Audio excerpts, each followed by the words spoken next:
Assalamualaikum warahmatullahi wabarakatuh. Selamat datang kembali di channel Cerita Perjalanan. Channel yang selalu menceritakan kisah, tragedi dan hal mistis khususnya di Indonesia.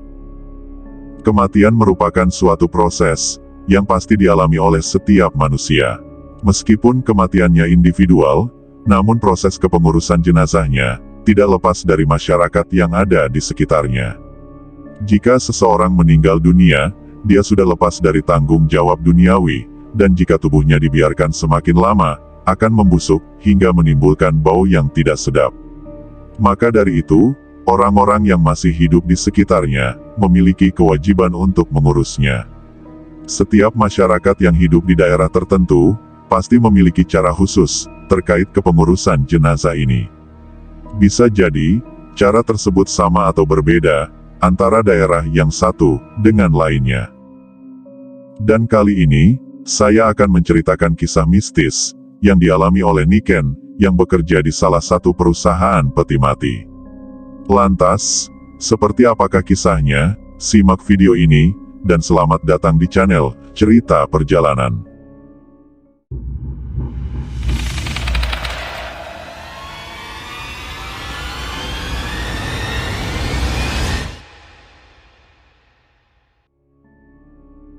Tidak pernah terlintas di benak Niken untuk bekerja sebagai perias jenazah. Sebelum menikah, dia bekerja sebagai karyawannya bagian administrasi pada sebuah perusahaan ekspedisi muatan kapal laut selama 3 tahun. Pekerjaannya sebagai perias jenazah ini bermula dari sebuah kebetulan. Ketika pada tahun 1982, sebuah majelis jemaat menawarkannya sebuah pekerjaan sebagai bentuk pelayanan di bidang kematian. Saat itu, Niken langsung menyetujui, dan mulai bekerja pada perusahaan peti mati, selama 5 tahun. Niken merupakan orang pertama, yang bekerja sebagai perias jenazah, di perusahaan peti mati tersebut. Karena sebelumnya, hanya menjual peti mati saja, tanpa merawat jenazah. Ketika memutuskan menjadi perias jenazah, pada tahun 1986, Niken merawat jenazah-jenazah tersebut di rumah sakit, atau rumah-rumah pribadi. Karena pada saat itu, belum terdapat tempat persemayaman jenazah, seperti yayasan sekarang ini. Di awal bekerja sebagai perias, dikarenakan sang suami tidak ingin, jika ia bekerja, dan hanya disuruh menjadi ibu rumah tangga saja. Niken juga menyuruh kedua putrinya merahasiakan hal itu. Setiap hari, Niken berusaha untuk tiba di rumah, sebelum Tio pulang dari tempat kerjanya. Sehingga sang suami tidak mengetahui. Namun pada akhirnya, rahasia itu diketahui oleh Tio. Setelah terjadi perdebatan, Niken pun mampu melunakkan hati sang suami, ditambah lagi penghasilan yang didapat Niken, bisa dipergunakan untuk membantu memenuhi kebutuhan sehari-hari. Karena saat itu, pendapatan Tio sebagai tenaga penjualan salah satu merek rokok, masihlah kurang. Namun ketika keluarganya tahu, kalau dia menjadi perias jenazah, sang ayah menyuruh agar dia meninggalkan pekerjaan tersebut. Alasannya adalah, karena dalam sejarah keluarga, mereka tidak pernah terdapat anggota keluarga yang menjadi perias jenazah. Niken juga mendapat teguran dari tetangga, dan orang-orang sekitar, untuk berhenti bekerja menjadi perias jenazah. Menurut mereka, pada saat itu usianya masihlah muda, dan anak-anaknya juga masih kecil. Orang-orang sekitar menganggap, bahwa pekerjaan perias jenazah, bukanlah pekerjaan yang umum, tidaklah pantas dilakukan, oleh seseorang yang usianya masih relatif muda, dan masih memiliki kesempatan, untuk mendapatkan pekerjaan lain. Dari banyaknya masukan itu, pada akhirnya Niken memutuskan untuk berhenti dari pekerjaannya. Yang kemudian melamar, menjadi salah satu anggota di sebuah orkestra. Itu pun karena usul salah seorang temannya. Akan tetapi, Niken hanya bertahan selama 1 tahun, pada pekerjaan barunya itu. Karena satu hal, grup orkestra dibubarkan. Setelah melakukan perenungan, kemudian dia kembali melamar, di perusahaan penyedia peti mati. Lambat laun, pihak keluarga maupun orang-orang dekat, mulai bisa menerima kenyataan, mengenai rencana Tuhan dalam hidupnya. Saat merawat dan memandikan jenazah, Niken menganggap bahwa jenazah tersebut adalah anak atau anggota keluarganya sendiri yang meninggal. Sehingga dia merawatnya dengan penuh kasih, tanpa merasa jijik sedikit pun. Apabila harus merawat luka-luka yang ada di bagian tubuh jenazah, yang terkadang sudah mengeluarkan ulat dan bau yang tajam, dia memperlakukan jenazah secara lembut dan hati-hati. Pada saat mengganti baju jenazah, juga sangat teliti, supaya kehormatan jenazah tetap terjaga. Hasil akhirnya adalah membuat jenazah terlihat seperti masih hidup, sehingga pihak keluarga merasa puas terhadap kerja yang dilakoninya. Niken bertahan dengan pekerjaan sebagai perias jenazah di perusahaan tersebut selama 11 tahun. Selama itu pula, banyak kejadian mistis yang dialami. Di antaranya adalah, pernah sekali, waktu mayat yang ia rias tampak berbicara. Selain itu juga, mereka menemuinya dalam mimpi, sembari mengucapkan terima kasih. Ia juga pernah merias pada pukul 1:30 pagi, yang pada saat itu, jenazah yang ia rias mendadak didatangi oleh sosok yang sama persis, dan langsung mendekati serta menangis. Ketika tersadar akan hal tidak wajar, ia juga dikejutkan dengan lampu yang mendadak mati. Dia pun beranjak pergi keluar ruangan. Ketika sudah tenang, ia kembali masuk, dengan lampu sudah hidup, dan tidak ada seorang pun yang berada di ruangan. Masih banyak kejadian di luar logika yang dia temui.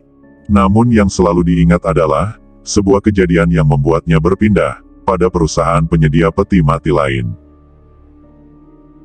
Pada saat itu, sekitar pukul 5 sore, ketika hendak berangkat, ia mendapat firasat tidak enak, dan mendadak kepalanya pusing.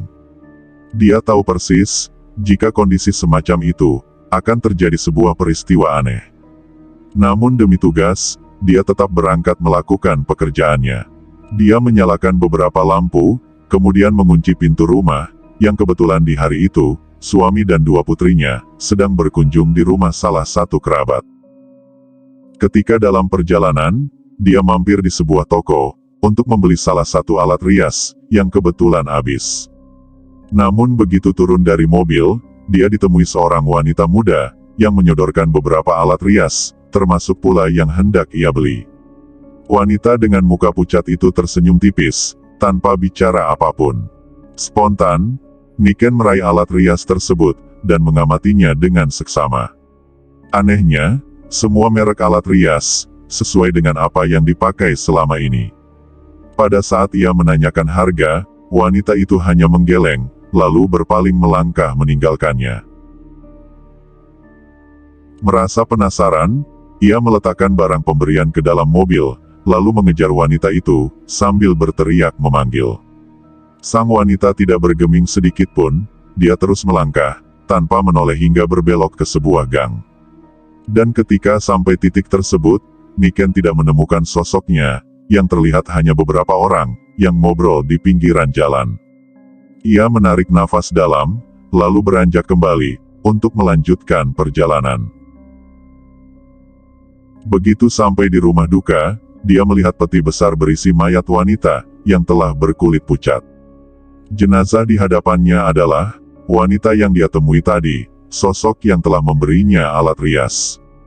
Ia masih dalam keheranan, dikejutkan dengan kedatangan wanita, yang sama persis dengan jenazah dalam peti. Dengan mata yang sembab, wanita tersebut mendekat dengan membawa beberapa alat rias.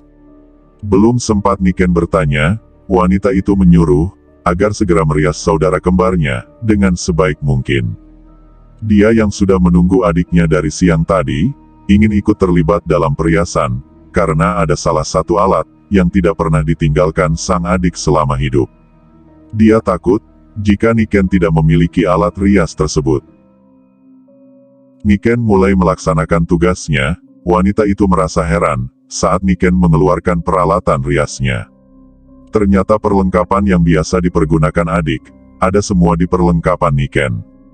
Melihat itu, dia pun mempercayakan pada Niken, dan pamit untuk menemui para tamu. Selama 1 jam lebih, Niken merias jenazah dengan perasaan mencekam. Setelah pekerjaannya selesai, Niken langsung pamit minta untuk pulang. Ketika sampai rumah, ternyata Tio dan anak-anak belum pulang. Niken langsung menuju kamar utama untuk menyimpan alat-alat rias. Namun pemandangan mengerikan dia temui di sana. Tampak sosok perempuan yang dia rias tadi, sedang duduk dan menyisir rambutnya di depan cermin meja rias. Yang membuatnya hampir pingsan adalah, ketika kepala dan tubuhnya terpisah, kepala gadis itu ditaruh di meja, dan tangannya menyisir kepalanya sendiri. Dengan tubuh gemetar, Niken yang masih membawa peralatan rias, sontak saja kembali beranjak keluar. Namun di setiap sudut rumah, terlihat sosok tersebut bermunculan. Matanya menatap tajam, seolah ada kemarahan. Setelah melangkah dengan sekuat tenaga, akhirnya dia mampu keluar dari rumah. Untuk sejenak ia mengatur nafas, dan menenangkan diri di samping mobilnya. Setelah sedikit tenang, ia memutuskan untuk menyusul suaminya. Dia juga memutuskan, tidak menggunakan mobil, namun memakai jasa ojek saja. Dia takut, jika sosok menyeramkan itu, mendadak muncul di dalam mobil. Ia juga tidak berani memasukkan peralatan riasnya, dan tetap dibawa saat berjalan menuju pos ojek. Begitu sampai di pos ojek, secara kebetulan dia berpapasan dengan Daniel, salah satu karyawan di tempatnya bekerja. Rupanya, Daniel memang hendak menemuinya di rumah, karena ditelepon berulang kali, tidak ada yang mengangkat. Daniel ingin memberitahukan, kalau pihak keluarga wanita itu, ada yang komplain, sehingga dia disuruh kembali ke sana. Dengan mobil Daniel, dia pun memenuhi permintaan orang yang berduka. Dengan perasaan berdebar, Niken memandangi jasad wanita yang juga muncul di rumahnya tadi. Dia memulai merias kembali, atas komando dari saudara kembar, jasad rupanya ada sisir khusus, yang dipergunakan. Juga ada hiasan rambut yang juga spesial. Saudara kembar itu ikut menyisir, agak lama dengan air mata kembali tumpah. Setelah kejadian itu, beberapa karyawan perusahaan tempat Niken bekerja, juga dihantui sosok wanita tersebut. Mereka mengaku, jika melihat penampakan seorang wanita, dengan menyisir rambut dengan kepala terlepas. Ada yang melihat penampakannya di wastafel kamar mandi, di depan lemari kaca, di meja rias, bahkan di kaca jendela rumah. Dari pengakuan rekan kerjanya itu, membuat Niken merasa bersalah. Meskipun tidak ada yang menyalahkannya. 2 bulan kemudian, setelah teror wanita itu tidak lagi muncul, Niken memutuskan berhenti bekerja, dia akan istirahat untuk menenangkan diri bersama keluarga. Setahun kemudian, tepatnya pada tahun 2000, memutuskan untuk pindah ke perusahaan penyedia peti mati lainnya. Di sana, dia selalu merawat, dan memandikan jenazah. Karena tugas itu, diserahkan sepenuhnya pada Fitri, yang terlebih dahulu bekerja di sana. Niken akan merawat dan memandikan jenazah, jika Fitri sedang berhalangan, dan tidak dapat melakukan pekerjaannya. Dia tidak masalah, jika diposisikan sebagai perias jenazah. Dengan meski memiliki pengalaman yang jauh lebih banyak, dibandingkan dengan rekan kerja yang lain. Pada akhirnya, Niken lebih sering ditugaskan, untuk merawat jenazah di luar kota. Ketika ada pelanggan dari luar kota yang memilih peti mati, dan menggunakan jasa perusahaannya, untuk menyediakan berbagai keperluan, sebelum acara penguburan jenazah. Seiring berjalannya waktu, dia pun sudah dikenal oleh pelanggan-pelanggan perusahaan, yang berada di luar kota. Kebanyakan pelanggan yang berasal dari luar kota, bersuku Tionghoa. Sedangkan Niken yang berpengalaman, dianggap lebih paham, dalam mengurus berbagai keperluannya. Dia tidak hanya bertugas untuk memandikan, dan merawat jenazah, tapi juga bertugas untuk mengatur, semua keperluan jenazah, terutama yang menganut agama Konghucu.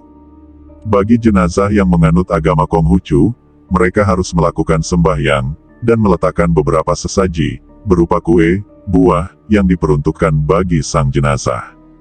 Untuk sesaji ini pun, terdapat peraturan-peraturan khusus, ketika disajikan. Selain itu, untuk prosesi kremasi, juga memiliki peraturannya sendiri. Karena dia sudah memiliki pengalaman, dan pengetahuan. Selain itu, keluarga Tio juga masih menganut agama Konghucu. Sehingga, seringkali melihat prosesi-prosesi yang dilakukan Niken, juga biasa membantu para keluarga jenazah untuk menghias peti dan menjadi pemandu pada saat akan berlangsungnya pemakaman, agar acara pemakaman dapat berlangsung dengan baik. Sekian cerita yang bisa saya bawakan. Jika kalian suka video ini, jangan lupa like, komen, dan subscribe agar tidak ketinggalan cerita selanjutnya. Dan jika ada salah kata ataupun ucapan, saya mohon maaf. Wassalamualaikum warahmatullahi wabarakatuh.